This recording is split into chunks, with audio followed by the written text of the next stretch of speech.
কি রমেশ, এইভাবে বসে আছো যে, বাজারে যাইবা না? যাব। ভাবছি পুকুরটাতে বীজ দিয়ে যা মাছ আছে তুলে বিক্রি করে দেই। রমেশ বাবা, সে কি কথা? এই মাত্র 2 মাস হইল মাছগুলো সারা হয়েছে, মাছগুলো তো বড় হয় নাই, তাহলে মাছগুলো তুলবা কেম? কি আর কর্ম বাবা, পাহারা দিলেও মাছ চুরি হয় আর না দিলেও চুরি হয়। এমন করে মাছ চুরি হইলে আর 1 মাস বাদে পুকুরে কোনো মাছ থাকবো না। আচ্ছা বাবা, তুমি যা ভালো মনে করো, তুমি তাই করো।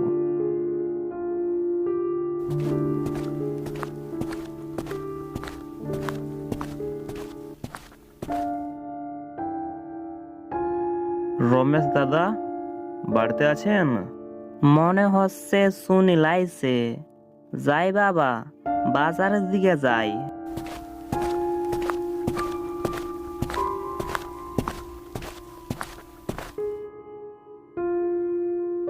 আরে সুনীল যে।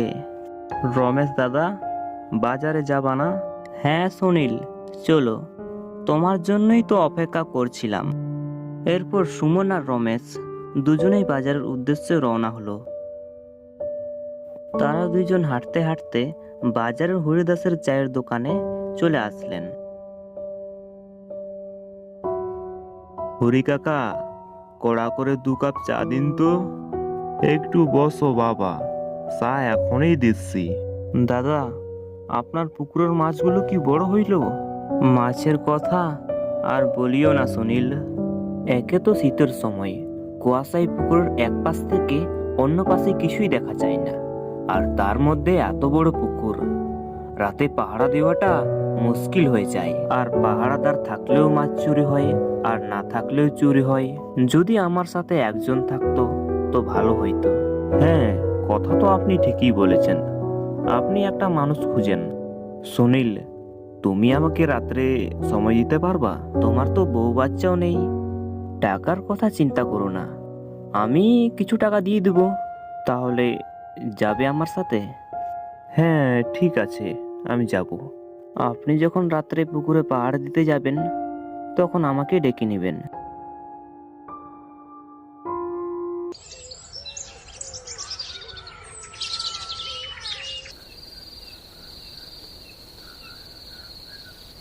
সেদিন সুনীল বাজার থেকে ফিরে রাতের খাবার খেয়ে বিছানায় বসে বসে রমেশের জন্য অপেক্ষা করছিল। রাত তো অনেক হইল, প্রায় 12টা বাজে। দাদা মনে হয় আজ আসবে না।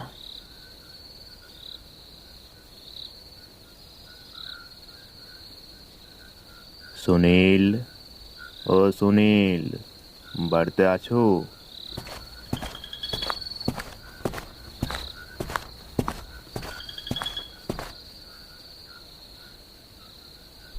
আরে রমেশ দাদা, আপনি চলে আসছেন? আমি তো ভেবেছিলাম আজ মনে হয় আপনি আসবেন না। তাড়াতাড়ি চলো, অনেক রাত হয়ে গেছে। এরপর তারা দুজন বেরিয়ে পড়ল পুকুর পাড়ের উদ্দেশ্যে।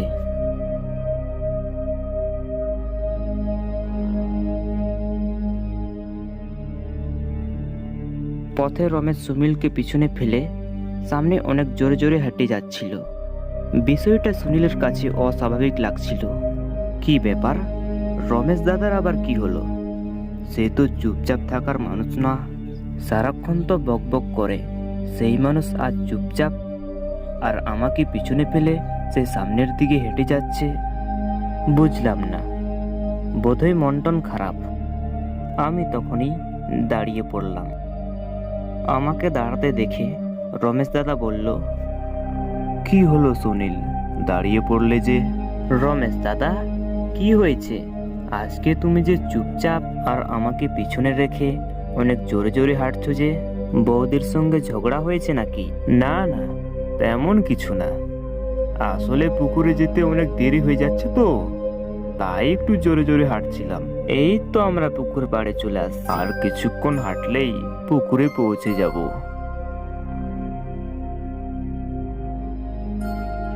কি ব্যাপার, আমাদের বাড়ি থেকে তো রমেশ দাদার পুকুর 20 মিনিটের পথ, কিন্তু এত তাড়াতাড়ি কি করে চলে আসলাম?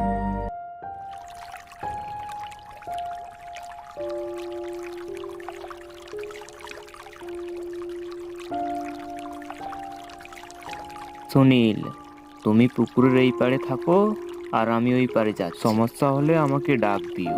হ্যাঁ ঠিক আছে দাদা। এই কথা বলে রমেশ দাদা পুকুরের এই পাড়ে চলে গেল। একে তো শীতের রাত, ঘন কুয়াশা, তার মধ্যে অমাবস্যার অন্ধকারে আশেপাশে কিছুই ভালো করে দেখা যাচ্ছে না। সুনীল কাছে থাকা কাঠের মাচার উপর বসে পুকুর পাহারা দিচ্ছিল। ওরে বাপরে, আজকে তো বেশি অন্ধকার মনে হচ্ছে, কেমন যেন ভিতরের মধ্যে ভয় করছে। রমেশ দাদা, ও রমেশ দাদা, ঠিক আছেন? সুনীল চিৎকার করে রমেশকে বলল। ও পাশ থেকে রমেশ বলল, হ্যাঁ সুনীল, ঠিক আছি। রাত প্রায় 2টো বাজে। এর মধ্যে সুনীল রমেশের অনেকবার খোঁজখবর নিয়েছে। সুনীল আবারও রমেশকে ডাক দিল, রমেশ দাদা, ঠিক আছেন? চারিদিকে একদম নিস্তব্ধ, কারোর কোনো সাড়া শব্দ নেই। সুনীল আবারও চেঁচিয়ে রমেশকে ডাক দিল, রমেশ দাদা, ও রমেশ দাদা, কোনো সমস্যা? কিন্তু এবারও কোনো সাড়া শব্দ নেই। রমেশ দাদা মনে হয় ঘুমিয়ে পড়েছে, কিন্তু এ সময়ে ঘুমিয়ে পড়লে তো মাছ চুরি হয়ে যাবে। যাই, তাকে ঘুম থেকে জাগিয়ে আসি। সুনীল ধীরে ধীরে পুকুরের ওই পারের দিকে এগিয়ে যেতে লাগলো। সুনীল দেখলো রমেশ যেখানে থাকার কথা সেখানে তো কেউ নেই। রমেশকে অনেক খোঁজাখুঁজি করলো, কিন্তু কোথাও পেল না। মনে হচ্ছে রমেশ দাদা ঠান্ডার কারণে বাড়ি চলে গিয়েছে, কিন্তু আমাকে তো একবারও বলতে পারতো। যাই, আমিও বাড়ি চলে যাই। এই ভেবে সুনীল সামনের দিকে এগিয়ে যাচ্ছিল, তখনই পিছন থেকে কারোর আওয়াজ শুনতে পাই। সুনীল, বাঁচাও আমাকে, বাঁচাও। সুনীল পিছনে ঘুরে দেখলো রমেশ পুকুরের মধ্যে হাবুডুবু খাচ্ছে। আরে দাদা, কিন্তু রমেশ দাদা তো সাঁতার জানে, তো পুকুরের মধ্যে হাবুডুবু খাচ্ছে কেন? তখনই সঙ্গে সঙ্গে সুনীল রমেশকে বাঁচানোর জন্য পুকুরে নেমে যায়। সে যতই রমেশের দিকে এগিয়ে যাচ্ছিল, রমেশ ততই পিছনের দিকে সরে যাচ্ছিল। এরকম করতে করতে সুনীল পুকুরের মাঝখানে চলে আসলো। এমন সময় সে খেয়াল করলো পুকুরে তো কেউ নেই। এখন সুনীলের বুঝতে বাকি নেই যে কিসের পাল্লায় পড়েছে। সুনীল এখন প্রাণপণে পুকুরের পাড়ের দিকে চলে আসতে লাগলো, কিন্তু সে লক্ষ্য করলো কে যেন তার পা ধরে নিচের দিকে টানছে। সুনীল নিজেকে বাঁচানোর জন্য প্রাণপণে চেষ্টা করতে শুরু করলো, কিন্তু সুনীল কিছুতেই পারলো না। জ্ঞান হারাবার আগে মাথায় একটা চিন্তা আসছিল। তার দাদু তাকে বলেছিল অমাবস্যার রাতে ভুতুড়ে জায়গায় না যেতে, কারণ তাদের শক্তি আরো দ্বিগুণ বেড়ে যায়।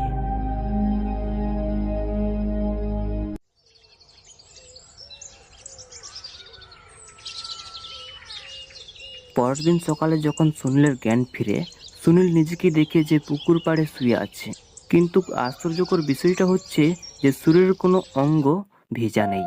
তাহলে কি হয়েছিল তার সাথে? বাড়ি ফিরে সুনীল জানতে পারে রমেশ অসুস্থর কারণে গতকাল রাত্রে সুনীলের সঙ্গে পাহারা দিতে যাননি। তাহলে সুনীল কার সঙ্গে গিয়েছিল পুকুর পাহারা দিতে? এরপর থেকে সুনীল ওই পুকুরের আশেপাশে কোনোদিনও যায়নি। রাত আনুমানিক 1:45। অন্য দিনের চেয়ে আজ মনে হচ্ছে দোকানটি তাড়াতাড়ি বন্ধ করলাম। অন্যদিন 2টা বেজে যায় দোকান বন্ধ করতে। আমি চরণ দাস, পেশায় একজন সোনা ব্যবসায়ী। বাজারে আমার একটি ছোট্ট সোনার দোকান আছে।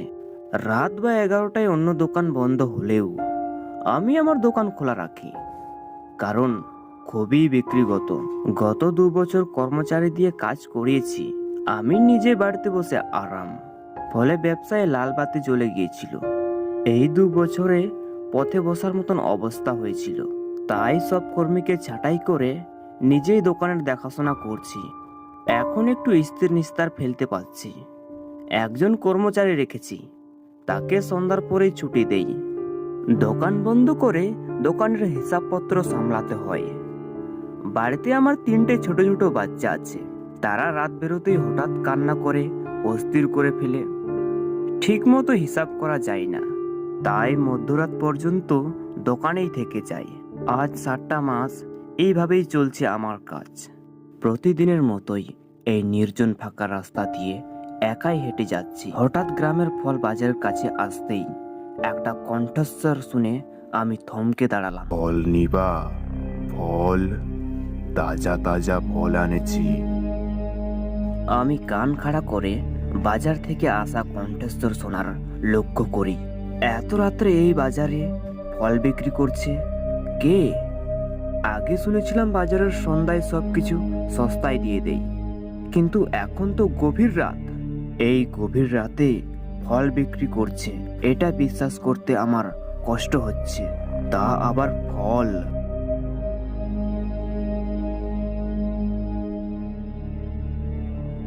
বাজারের ভিতরে গিয়ে দেখি বাজারে কাউকে দেখতে পাই না। নীরব নিস্তব্ধ বাজার, একটা জনমানবের চিহ্নটুকুও নেই। তাহলে ফল নিয়ে ডাকছে কে? তাহলে কি আমি ভুল শুনেছি? হতে পারে কাজের চাপে মনটা বড় বেখালি হয়ে গেছে। কোথাও ঘুরে আসলে মনে হয় ভালো হবে, বেড়াতে গেলেও আবার দোকান বন্ধ করতে হবে। এই চিন্তায় কোথাও আবার ঘুরতে যাওয়া হয় না। মনের ভুল ভেবে বাজার থেকে বেরিয়ে আবারও গায়ের পথ দিয়ে হাঁটতে শুরু করলাম। বাড়িতে গিন্নি আমার পথ চেয়ে আছে।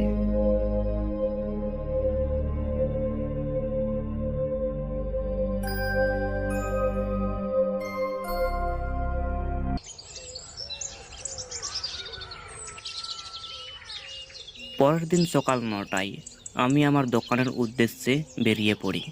কর্মচারীদের বিদায় করাই, বিশ্রাম আমার খুবই কম হয়। এই নিয়ে গিন্নি আমাকে অনেক কথা শোনান। দিন দিন নাকি আমি অনেক কিপ্টে হয়ে যাচ্ছি। কাজের চাপে আমিও ঠিক মতন ঘুমানো, ঠিক মতন খাওয়া দাওয়া করছি না। কয়েকজন কর্মচারী রেখে দোকানের দায়িত্ব বুঝিয়ে দেওয়ার জন্য গিন্নি রোজ রোজ কানের কাছে ঘ্যান ঘ্যান করে। কর্মচারী রাখলে যে পরে দোকান বেচে ফেলতে হবে সেটা তাকে বোঝানো যায় না। এখন শান্তিতে দুবেলা দুমুঠো খেতে পাচ্ছি, এটাই তার সহ্য হয় না।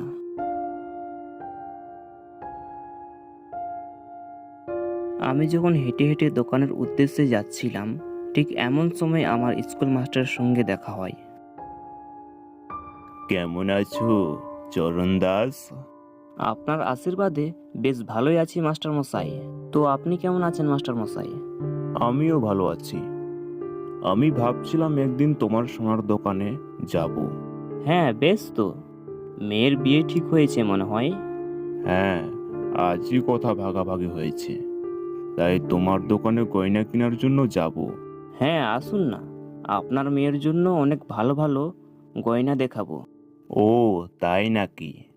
আচ্ছা ঠিক আছে বাবা, যাও তাহলে। হ্যাঁ ঠিক আছে মাস্টার মশাই।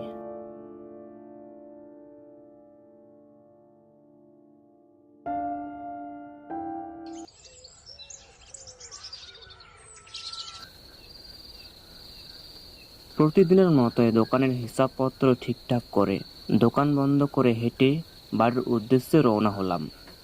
কারণ আমাদের পথে তেমন একটা রিক্সা বা অটো যাওয়া আসা করে না। আজ আমার মনটা অনেক ভালো। আজ ভালোই বিক্রি হয়েছে। চন্দন মাস্টার ভালোই গয়না নিয়েছেন। চন্দন মাস্টারের কাছে প্রাইভেট পড়তাম। চন্দন মাস্টার অনেক ভালো মানুষ, আর তার গয়নার দাম অনেকটাই কম রেখেছি। মনটা আজকে অন্য দিনের তুলনায় বেশ ভালো। এবার দোকানে বেশি লাভ হলে এবার বাড়ির কাজ ধরবো। পাকা বাড়ি করার ইচ্ছা আমার বহুদিনের স্বপ্ন। আকাশ কুসুম চিন্তা করতে করতে আমি বাজারের কাছে চলে আসলাম। হঠাৎ সামনে দেখতেই আমার গা ছমছম হয়ে উঠল। আমি দেখলাম রাস্তার মাঝখানে একটা মস্ত বড় গাছ পড়ে আছে। রাস্তার মাঝখানে এরকম মস্ত বড় গাছ পড়ে আছে, আর আজ তো কোনো রকম ঝড় বৃষ্টিও হয়নি। তাহলে গাছ রাস্তায় এলো কি করে? এই চোরের কোনো কাজ নয় তো? হয়তো কোথাও ঘাপটি মারে বসে আছে। এইসব চিন্তা করতে করতে আমি আবারও হাঁটতে শুরু করি। আর তখনই গত রাতের মতো একটা কণ্ঠ শুনতে পাই। ফল নিবেন? ফল, তাজা তাজা ফল। আজও সেই ফল বিক্রেতার আওয়াজ শুনতে পেলাম। আমার কেমন যেন খটকা লাগছে। পরপর 2 দিন তো আমি ভুল শুনবো না। বাজারের ভিতরে গিয়ে দেখি তো। আমি হেঁটে হেঁটে বাজারের ভিতরে চলে আসলাম। কাছে যেতেই দেখতে পেলাম একটি লোক সামনে কিছু ফল নিয়ে দাঁড়িয়ে আছে। ফলগুলোর দিকে ভালোভাবে তাকাতেই আমি লক্ষ্য করলাম ফলগুলো অনেক তাজা আছে। তাজা তাজা ফল এই গভীর রাতে বিক্রি করা হচ্ছে। এই ফলগুলো দেখে আমার জিভে জল চলে আসলো। অনেক দিন থেকে ফল খাওয়া হয়নি। এই ফলগুলো বাড়িতে নিয়ে গেলে গিন্নি অনেক খুশি হবে। এত রাত্রে ফল নিয়ে দাঁড়িয়ে আছে, নিশ্চয় বেচারার বিক্রি হয়নি। বিক্রি হবে কি করে?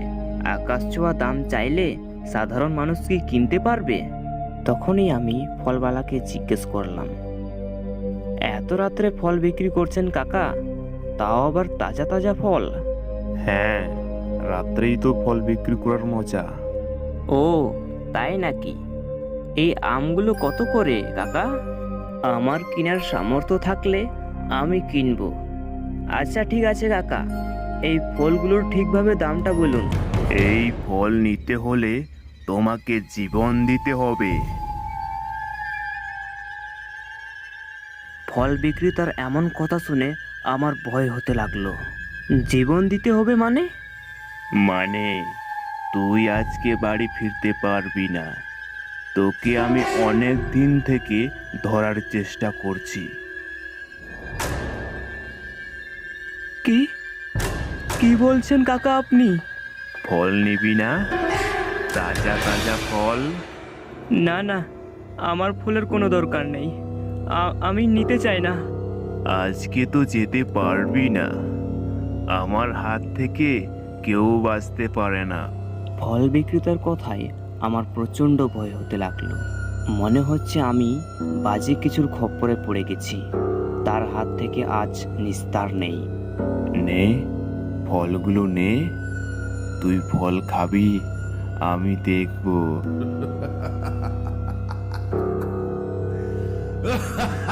ফল বিক্রেতার এমন কথা শুনে আমার বুকে হাতুড়ি পিটার মতন লাগছিল। কি ভয়ঙ্কর তার হাসি! মুহূর্তের মধ্যেই ফল বিক্রেতা এক ভয়ঙ্কর রূপ ধারণ করে।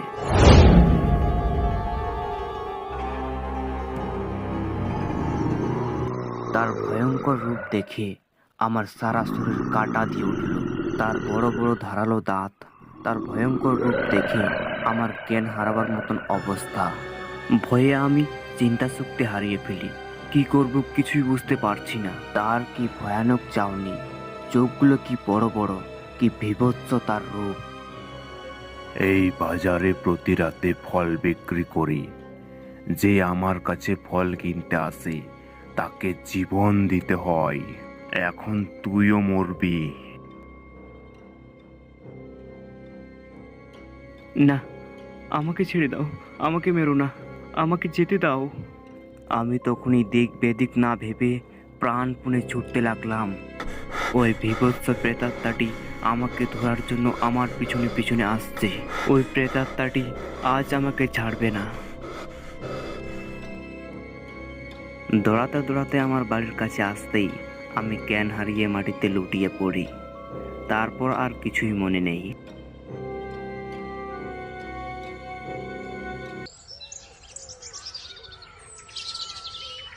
পরের দিন যখন সকাল হয়, আমি নিজেকে বিছানাতে দেখতে পাই। আমার পাশে আমার স্ত্রী এবং এক তান্ত্রিক বাবা আছে। তারপর আমি আস্তে আস্তে রাতের ঘটনা সব কিছু খুলে বলি। এইসব কথা শুনে তান্ত্রিক বাবা বলে, হ্যাঁ, প্রায় গভীর রাতে ওই ফল বিক্রিওয়ালাকে ফল বিক্রি করতে দেখা যায়। লোকটার নাম ছিল প্রশান্ত। আজ থেকে প্রায় 7 মাস আগেকার ঘটনা। ওই লোকটি বাজারেই মারা যায়। বাজারের এক লোকের সাথে খুবই দ্বন্দ্ব হয়। তারপর অনেক ধস্তাধস্তিতে ফলওয়ালা ওই লোকটিকে ছুরির আঘাতে হত্যা করে দেয়। তারপর থেকে প্রতিটি রাতে ওই লোকটিকে দেখা যায়। তারপর থেকে আমি গভীর রাতে বাড়ি ফিরি না।